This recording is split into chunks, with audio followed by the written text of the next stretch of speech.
Assalamualaikum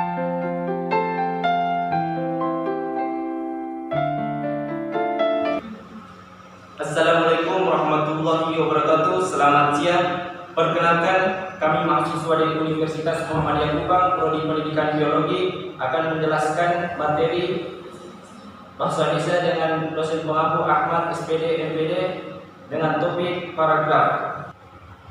Yang pertama yaitu pengertian paragraf. Paragraf disebut juga alinea. Kata tersebut merupakan serapan dari bahasa Inggris paragraf. Kata Inggris paragraf terbentuk dari kata Yunani para yang berarti sebelum dan graphein menulis atau menggores. Sedangkan kata alinea dari bahasa Belanda dengan ejaan yang sama. Alinea berarti mulai dari garis baru. Menurut Lanuddin Finosa, paragraf adalah satuan bentuk bahasa yang biasanya merupakan gabungan beberapa kalimat.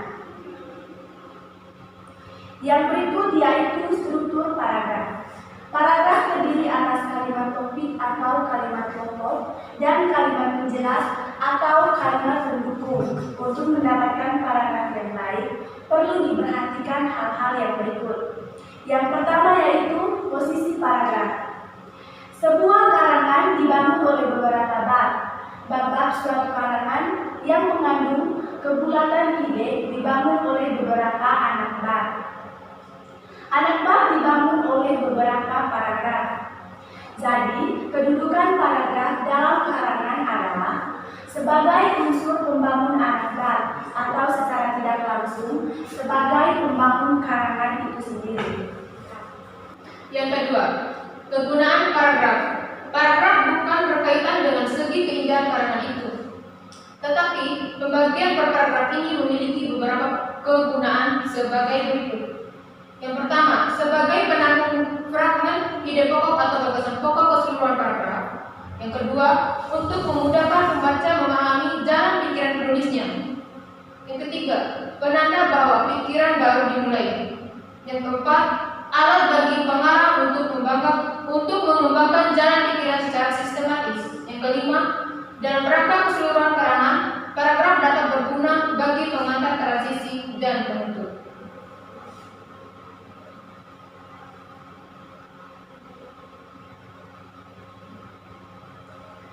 Yang ketiga, unsur-unsur paragraf.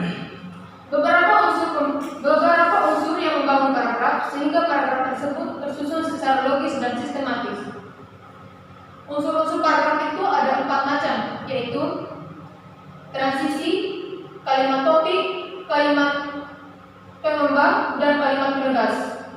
Keempat unsur ini tampil secara bersama-sama atau sebagian. Oleh karena itu, suatu paragraf atau topik paragraf mengandung 2 unsur wajib, kalimat topik dan kalimat pengembang, 3 unsur dan mungkin 4 unsur. Yang keempat, struktur paragraf. Mendapatkan banyaknya unsur dan urutan unsur yang membangun paragraf, struktur paragraf dapat dikelompokkan menjadi 8 kemungkinan, yaitu yang pertama, paragraf terdiri atas transisi kalimat, kalimat topik, kalimat pengembang, dan kalimat penegas.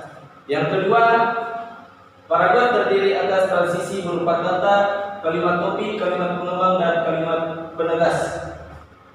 Yang ketiga, paragraf terdiri atas kalimat topik, kalimat pengembang, dan kalimat penegas. Yang kelima, paragraf terdiri atas transisi berupa kata, kalimat topik, dan kalimat pengembang. Yang keenam, paragraf terdiri atas kalimat topik dan kalimat pengembang. Yang ketujuh, paragraf terdiri atas kalimat pengembang dan kalimat topik.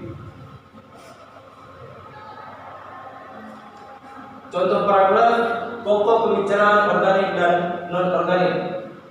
Sampah yang setiap hari dibuang sebenarnya bisa disederhanakan menjadi 2 macam, yaitu sampah organik dan sampah anorganik. Sampah organik adalah sampah yang mudah membusuk, seperti sisa makanan dan daun-daun yang biasanya basah. Sampah anorganik adalah sampah yang sulit atau tidak bisa membusuk, umpamanya plastik, kaca, logam, kain, dan karet. Yang berikut yaitu syarat-syarat paragraf. Dalam syarat-syarat paragraf, yang pertama yaitu kesatuan. Kesatuan paragraf ialah semua kalimat yang membangun paragraf secara bersama-sama menyatakan suatu hal atau suatu tema tertentu. Kesatuan di sini tidak boleh diartikan bahwa paragraf itu memuat satu hal saja. Yang kedua yaitu kepaduan. Kepaduan atau biasa disebut koherensi adalah kekompakan hubungan antara suatu kalimat dan kalimat yang lain yang membentuk suatu paragraf kepaduan yang baik. Tetapi apabila hubungan timbal balik antara kalimat yang membangun paragraf itu baik, wajar dan mudah dipahami.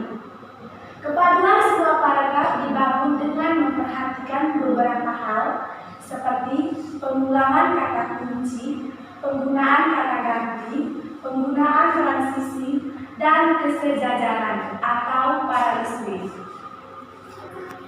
Yang berikut adalah kelengkapan.